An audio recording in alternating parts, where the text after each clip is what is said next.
Oui, je l'avais dit, je n'avais rien compris à l'épisode. Rien compris. Donc je me le suis revu, bien évidemment. J'ai revu du coup l'épisode 5 de la saison 1 de Echo. Est-ce qu'il y aura une saison 2 d'ailleurs? Bah on pourrait en reparler dans une autre vidéo. En vrai, ouais, je vais essayer de préparer ça. Mais concrètement, j'avais rien pigé à l'épisode. Là, j'avoue que ce nouvel épisode de Echo était vraiment pas mal. Bien que je trouve que pour un final, c'est peut-être un petit peu trop rushé et un petit peu trop léger comme finale. Alors t'as des scènes qui sont mais hyper intéressantes, notamment avec le Caïd, on va en reparler juste après. Mais le côté affrontement final, je trouve que il est pas spécifiquement là. Ça manque justement de ce côté pardon, affrontement final qu'on aurait aimé avoir. Mais sinon concrètement, écoutez, l'épisode est, je pense, un très bon épisode final, voilà. Notamment, donc, je l'ai dit, avec les séquences du Caïd. Je bégaye, mais vous savez pourquoi je bégaye? Parce que je suis en train de me rendre compte qu'il neige. C'est pas une blague, là maintenant, chez moi, il neige. Je sais pas si je peux vous montrer, non, je peux pas vous montrer. Je peux pas vous montrer parce qu'il y a des plaques d'immatriculation, je peux pas les montrer, mais j'étais en train de regarder la fenêtre et oh, bah il neige.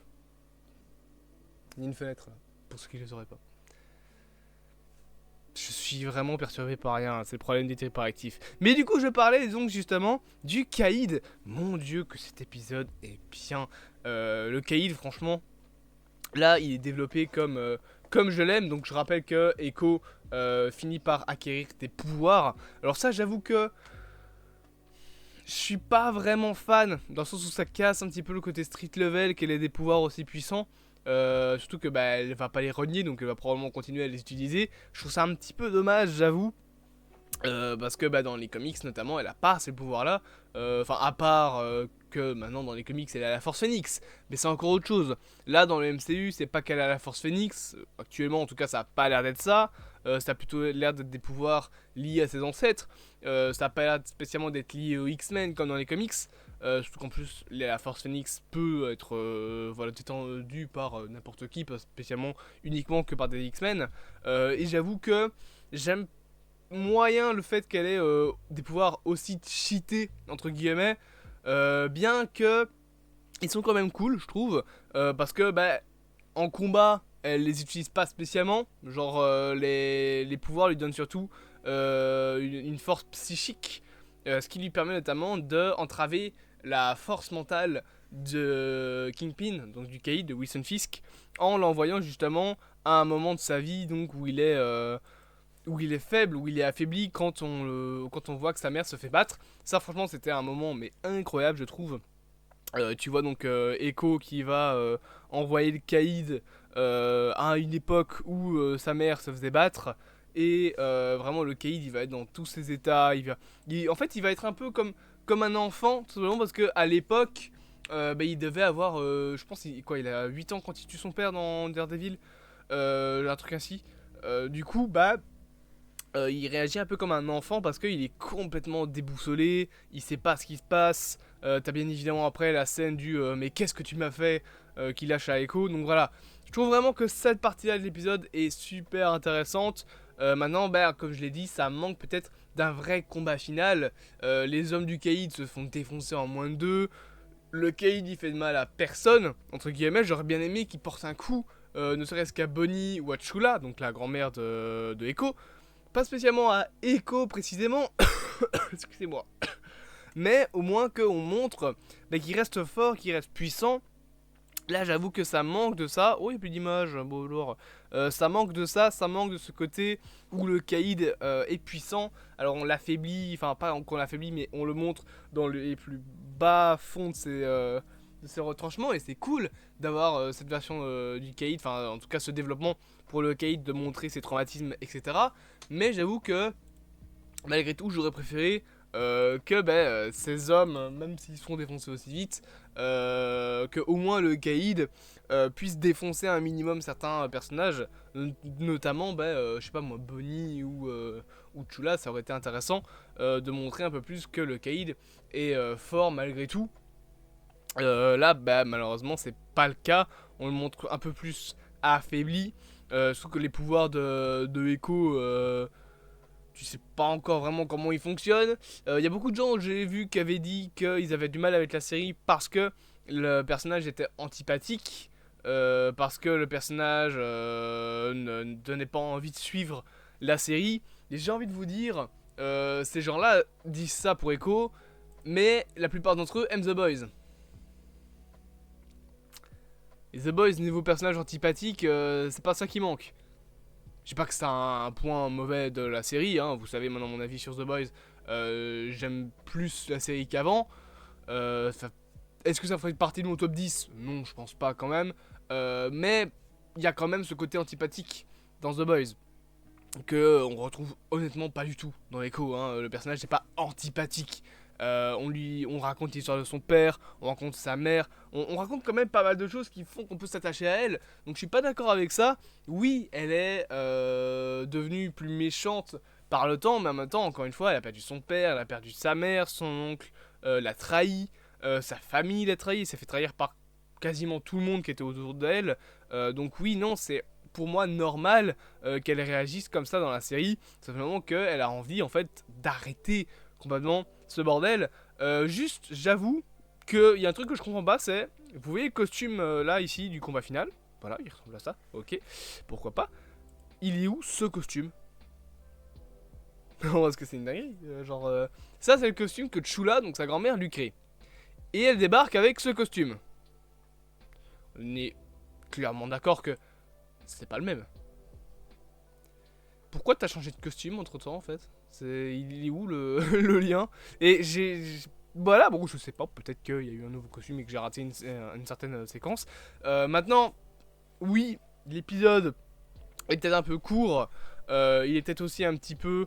Il manque encore une fois d'action. Alors t'as quelques scènes qui sont intéressantes dans ce qui est l'action, notamment la séquence donc où t'as, je sais pas comment il s'appelle, le gars qui a la voix de notre pote Daryl, mais il a une voix un peu grave comme ça, qui est, enfin, le chauve, avec son bazooka, qui se fait tuer au petit pistolet silencieux, et que t'as le gars qui fait « Oh, les feux d'artifice ont déjà commencé !» Ça, j'avoue que ça m'a fait rire. Maintenant, il y a un truc que j'aimerais aussi rappeler, pour ceux qui ne le sauraient pas, au générique final de la série, donc avant la scène post-générique, il y a un message que je trouve intéressant, c'est qu'on a le message comme quoi que Marvel a on va dire, comme contacté une société, enfin pas une société, mais un collectif justement en lien avec les Indiens d'Amérique. Je sais pas vraiment si on peut appeler ça encore des Indiens d'Amérique, je sais pas vraiment comment on peut appeler ça, et je vous avoue que j'ai plus le nom des populations, donc je vais pas aller le rechercher maintenant, mais je trouve ça intéressant de voir que Marvel Studios a fait le pas de se renseigner auprès de personnes qui connaissent les coutumes de ces populations.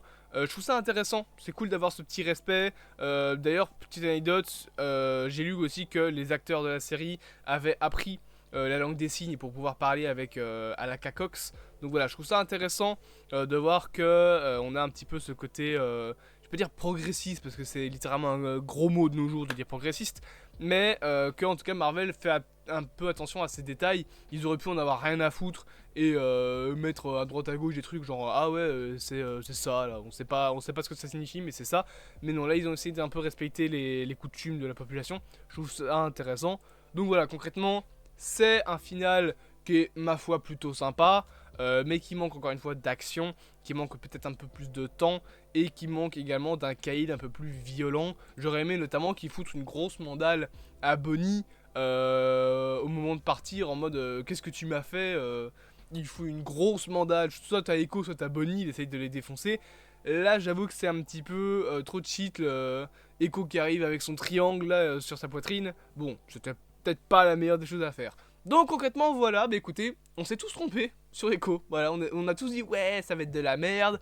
Au final je trouve que la série, dans l'unanimité on va dire, j'ai vu des gens qui n'avaient pas aimé, mais dans la globalité, beaucoup ont dit finalement c'est très bien. Voilà, alors t'as des youtubeurs qui vont dire que c'était de la merde, t'en as qui vont dire que c'est la meilleure série.